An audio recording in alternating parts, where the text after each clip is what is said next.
Hey YouTube, it's been a bit since I've last posted, but I wanted to kind of record a video. I'm not going to edit this because that's kind of what's been preventing me from filming a video, is because it takes a lot of time to edit them and cut out all the unnecessary things.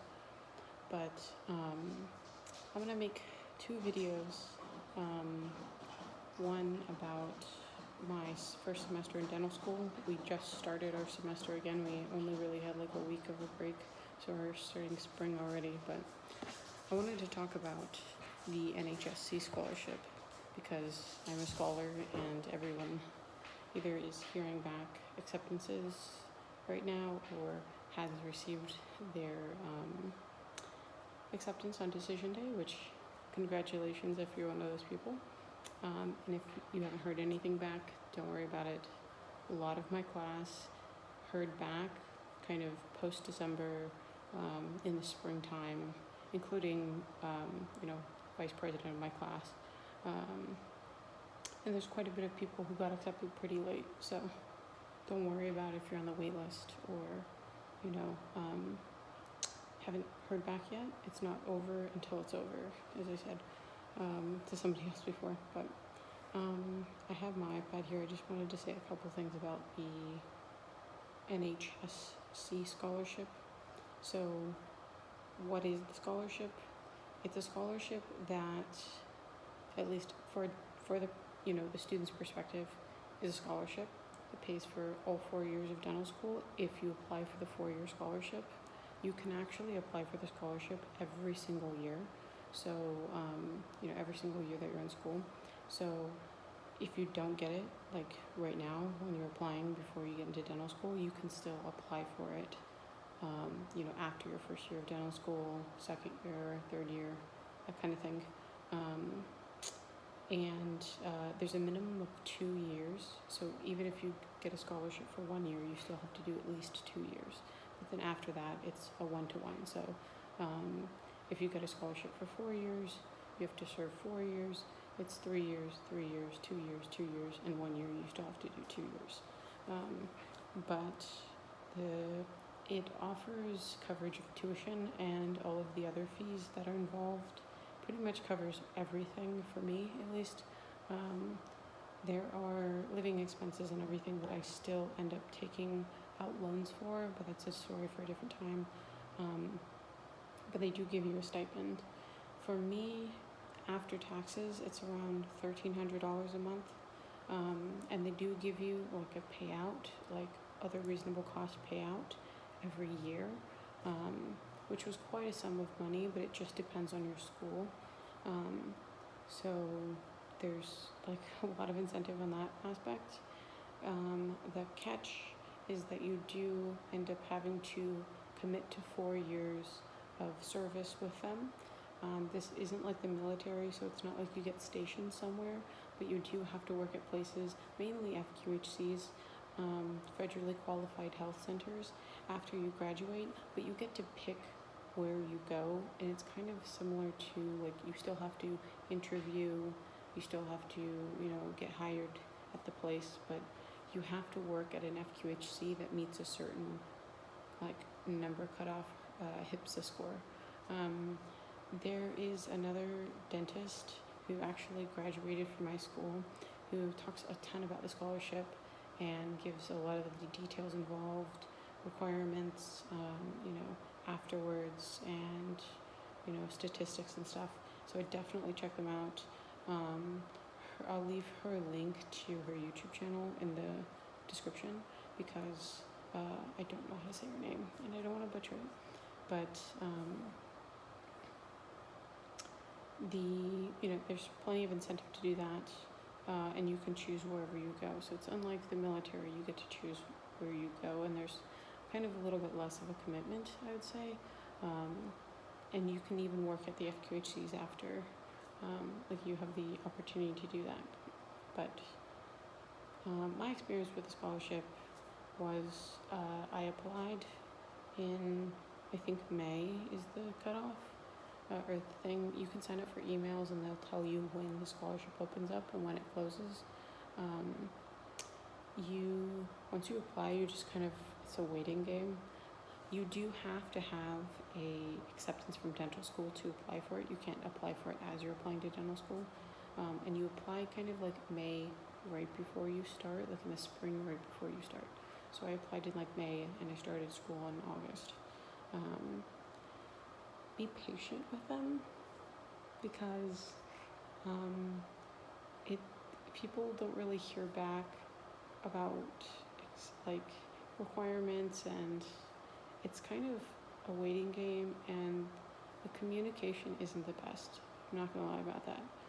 But there is a student doctor network forum that starts every year, and usually people are pretty involved, and there's people who have had a scholarship before they answer questions. So whatever year you're applying, definitely check that out.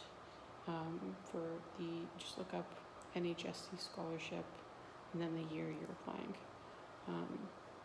And then there's also old forums in case you wanted to see like what everyone has done in the past. We actually started a group me, like someone started a group me, so I'm also in a group me for the scholarship for people who are receiving the scholars this year. So we've been able to kind of ask questions and bounce around ideas and stuff if nothing's clear. But sometimes, a lot of the time, it's a waiting game. And it will be a little while before they refund you. So you will have to take out loans at first, but then they will reimburse that. So just be patient with them. It does take a while. You have to like sign the contract, and then once you sign the contract, you have to get a counter signature, and then like that takes a while, and I think it was like October by the time I had my counter signature, I think. And then getting the payout and everything, I think it was October. I might be wrong on that date though. It might have been like September or November, but it was in the middle of the semester. Like it wasn't towards the end, it wasn't towards the beginning. It was like in the middle of the semester for me. Anyway, there's a lot of people who keep asking me like, what's the catch with the scholarship? It's that there's not a lot of FQHCs out there, and that you are required to work at an FQHC for the time. You can actually work part-time if you wanted to, or full-time, but if you work part-time, like say for example you get the scholarship for 4 years, you have to, in order to serve that, not for let me rephrase that. Get the scholarship for 4 years. If you wanted to serve those 4 years at part-time, you would end up serving 8 years, if that makes sense. Since you're not doing full-time, you're doing part-time. But either way, you have to make up, you have to serve the amount of time for the scholarship that you've received. The other catch is that if you're interested in specialty, they only approve like a very narrow range of specialties. So look into that before. If you're interested in specialty, definitely this might not be the scholarship for you. But you can still, after serving your time for the scholarship, you can actually still go back and do specialty training if you wanted to. But I was never interested in specialty. This is down the line of what I wanted to do. So the 2 tips that I have for the scholarship is the first thing is to write about a unique experience that you have. So there's 3 essays. Their questions are a little convoluted, but try to answer the essay questions with something a little bit more unique. So it doesn't necessarily have to be dental related or healthcare related. My essays were about tutoring. So I think a lot of mine were just pretty much about tutoring. I think maybe all 3 were. It kind of tied in other. Okay, yeah, sure. Sorry, I got a text.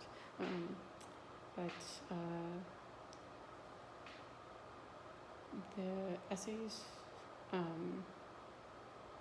Sorry, I'm not gonna edit this, so this is kind of being left in. But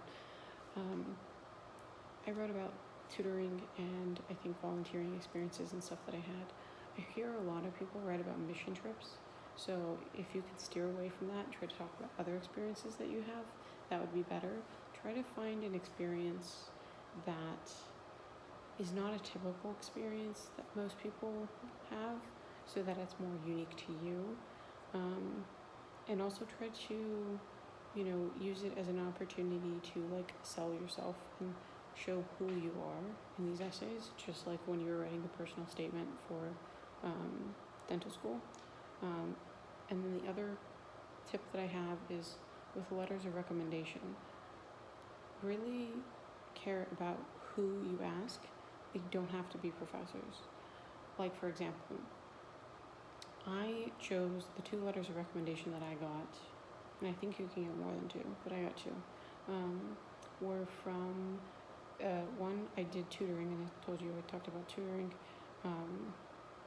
for my essays, but I got the director of the tutoring center that I worked at, and the tutoring center was dedicated, I worked at a tutoring center, community college called MESA, the MESA Center, the Math, Engineering, Science Achievement, and that program was designed for those who are from underrepresented communities, or people who come from underrepresented communities to have, because they have a disadvantage in STEM, where there's not enough people from specific minority groups in STEM.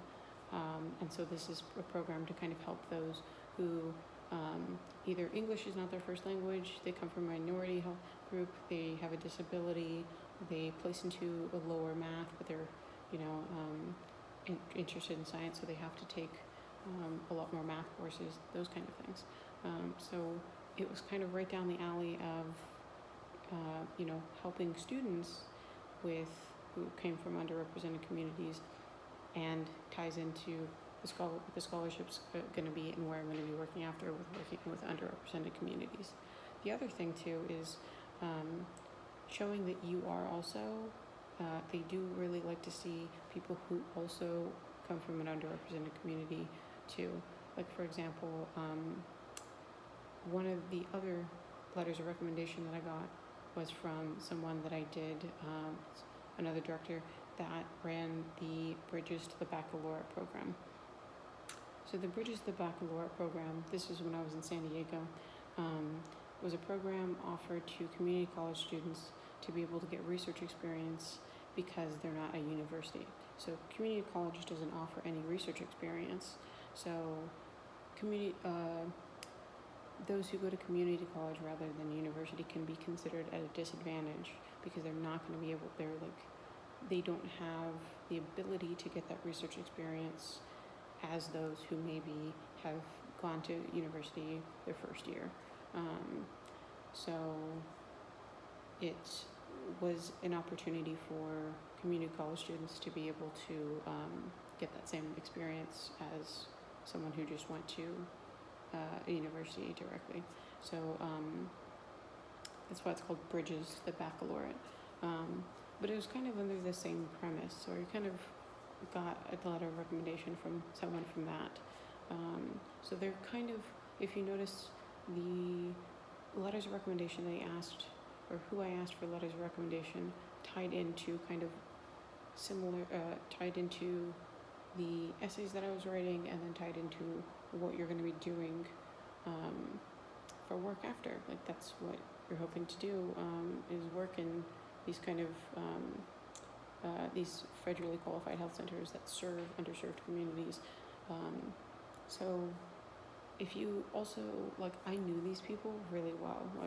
They were my friends, and I've gotten to know them really well, the director of the Mesa Center and the Bridges to the Baccalaureate. These people I knew really, really well, and I've known them for so many years. So it was a lot easier for me to ask them for letters of rec because they knew me really well. So they could make the letter of recommendation really personalized. So be careful on who you ask for letters of recommendation, and be unique on the experiences that you choose to talk about in the essays. But yeah, I'll link some of this, link the dentist in the description, and good luck to everybody this cycle. And if you have any questions about like the NHSC specifically, if maybe you're interested in Maryland or got accepted into Maryland or thinking about that, I usually respond to people pretty quickly. Dental school is busy, but I'll use any excuse to kind of procrastinate. But I will talk about my experiences in another video from my first semester, kind of what expectations versus reality, and what advice I would give to incoming students. But I will catch you guys in the next video. Bye.